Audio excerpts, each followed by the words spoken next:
माता जिजाऊंना ज्यांनी घडवले शूर शिवबांना, ती साक्षात होती आई भवानी, जन्म घेतला त्यांच्या पोटी शिवबांनी। जय जय बाई भारत की एक बहादुर वीरांगना थी। उनका जन्म 19 नवंबर 1828 को वाराणसी में हुआ।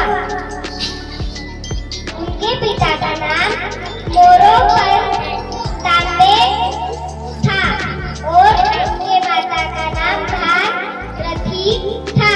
बचपन में उनको फुले आहे। मी भारताची पहिली महिला शिक्षिका आहे। मुलगी शिकवा